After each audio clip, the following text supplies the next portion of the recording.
semua, Bu. Baiklah, Ibu absen dulu. Sri Ratna Dewi.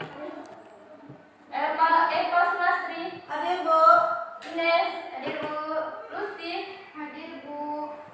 Oke, semuanya hadir ya. Baiklah, sebelum kita memulai pelajaran, Ibu akan memberi sedikit motivasi untuk kalian supaya kalian semangat dan belajar. Berikut kata-katanya. Kalian tahu hari terus berganti dan jam terus berputar. Jika kalian tidak belajar dari sekarang, maka tua kalian akan terasa lambat. Baiklah, seperti yang telah kalian ketahui, mata pelajaran kita hari ini yaitu Bahasa Indonesia.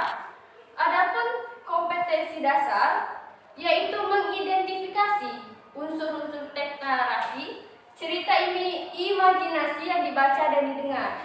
Seperti yang telah kalian ketahui, nama ibu sendiri yaitu Nila Fadila Santi.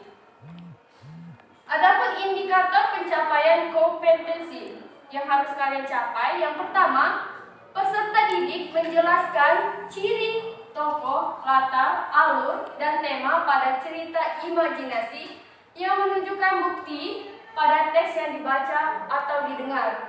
Yang kedua, peserta didik menentukan jenis cerita imajinasi dan menunjukkan bukti pada teks yang dibaca dan didengar. Sebelum kita memasuki materi hari ini, Ibu akan bertanya terlebih dahulu, apakah kalian pernah mengarang suatu kejadian yang telah kalian lalui? Pernah, Bu. Nah, disebut apakah karangan tersebut? Ya, Ibu. Yang lain? Cerpen, Bu. Yang lain? Cerpen. Yang lain masih ada? Masih ada? Tidak. Baiklah. Cerita tersebut bisa kita sebut dengan cerita imajinasi.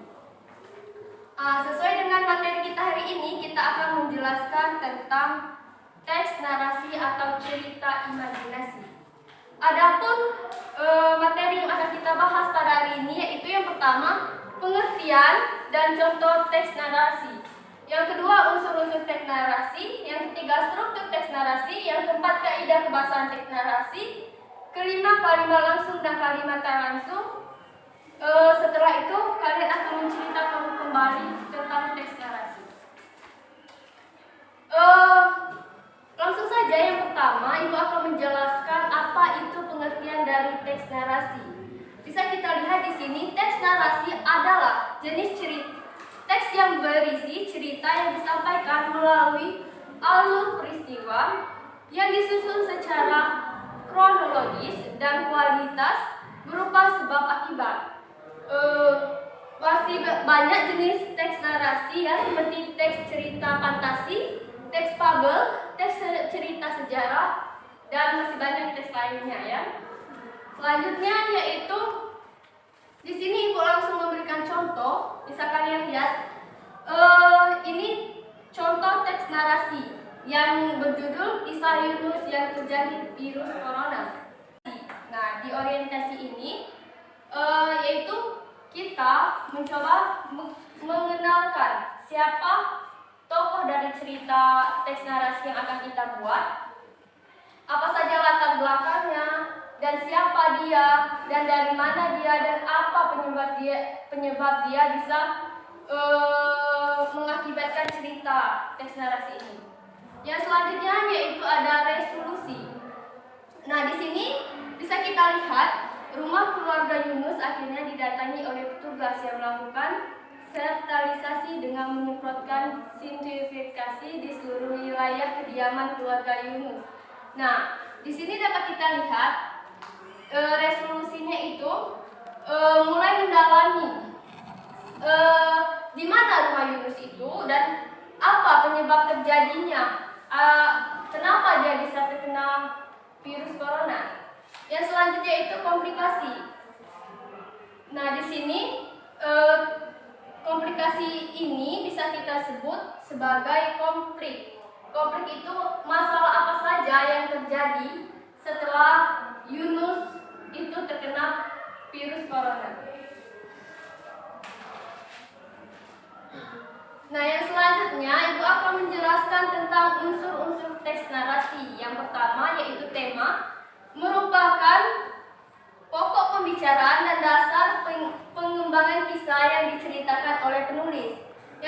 kedua yaitu latar, seperti lingkungan sosial, tempat terjadinya peristiwa yang diceritakan. Yang ketiga itu penokoh, yaitu bagaimana watak dari pengarang. Yang selanjutnya alur.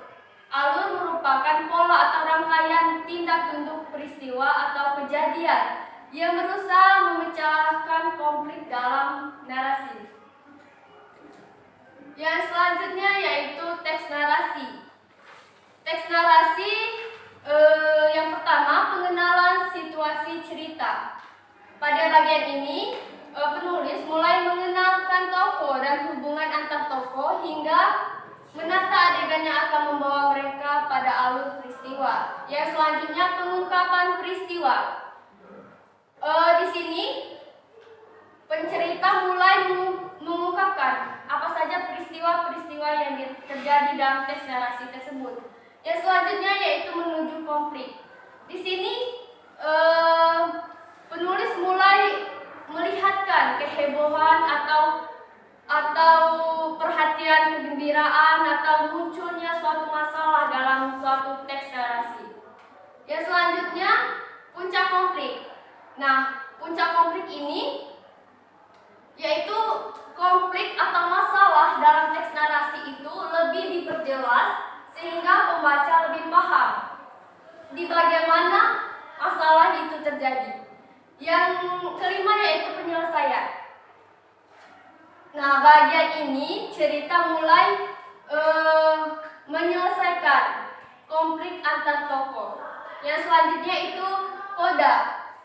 Bagian ini merupakan bagian opsional yang merupakan komentar terhadap keseluruhan isi cerita sebagai penutup kisah. Selanjutnya yaitu kaidah kebahasaan teks narasi. Yang pertama itu banyak menggunakan kalimat yang bermakna masa lampau. Yang kedua, cenderung banyak menggunakan kata menyatakan urutan waktu atau biasa disebut dengan konjungsi kronologis. 3. Menggunakan kata kerja. 4. Kaya akan kata kerja yang menunjukkan kalimat tidak langsung secara menceritakan tuntunan seorang tokoh yang dibawa oleh penulis. 5. Menggunakan kata kerja yang menyatakan sesuatu yang dipikirkan atau dirasakan oleh tokoh. 6. Biasanya penulis berperan langsung sebagai orang pertama yang terlibat dalam cerita teks narasi itu tersebut. Yang selanjutnya itu biasanya juga penulis hanya menjadi orang ketiga sehingga berperan sebagai pengamat. Yang selanjutnya di dalam teks narasi kan ada kalimat langsung dan tak langsung. Di sini Ibu akan menjelaskan apa itu pengertian kalimat langsung dan kalimat tak langsung. Langsung saja yang pertama yaitu kalimat langsung. Kalimat langsung adalah kalimat yang mengulangi ujaran orang lain. Biasanya kalimat ini ditandai dengan tanda petik 2. Baiklah, di sini Ibu telah menuliskan contoh dari kalimat langsung. Contohnya, di mana kamu mendapatkan buku itu? Tanya Ira. Ada juga Ira mengatakan, aku akan pergi ke sekolah besok. Selanjutnya itu kalimat langsung berupa dialog, seperti Donna berbicara, apakah kamu mendengar suara aneh tadi? Nah, dan Ira menjawab, aku tidak mendengar apa-apa tadi. Yang kedua yaitu kalimat tidak langsung. Kalimat tidak langsung yaitu kebalikan dari kalimat langsung tadi. Kalimat langsung adalah kalimat yang mengulangi apa yang diucapi orang lain. Seperti contoh, Andre mengatakan bahwa lukisan itu sangat mahal. Ibu guru berkata bahwa kami harus belajar. Baiklah, itu tadi materi kita hari ini. Apakah ada yang ingin bertanya? Saya, Bu. Ya, baik, Ines. Apa? Saya ingin bertanya, untuk cerita fantasi itu yang cerita bagaimana ya, Bu? Nah, baiklah, saya akan menjawab. Cerita fantasi itu sama saja seperti cerita imajinasi yang Ibu jelaskan tadi. Cerita itu dikarang tidak berdasarkan fakta kejadian, hanya rekayasa saja. Ada yang lain yang ingin bertanya? Tidak, Bu. Jelas, Bu. Baiklah, jika sudah jelas, Ibu akan memberi kesimpulan dari materi kita hari ini. Bisa kita simpulkan bahwa teks narasi adalah teks cerita yang disampaikan melalui alur peristiwa sebab akibat. Adapun 4 unsur dalam teks narasi tersebut yaitu tema, latar, tokoh, dan alur. Baiklah, untuk tugas minggu depan, silakan kalian membuat karangan saat kalian berlibur atau saat kalian bermain atau jalan-jalan, terserah. Pokoknya membuat karangan seperti teks narasi yang Ibu jelaskan tadi. Baik.